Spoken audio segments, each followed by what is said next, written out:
Mama शौकनी आके बोले भाचा तोला हो कागे है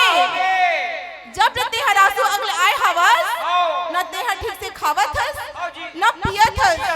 तोला हो कागे है। बड़े दुखी मन से बोले दुर्योधन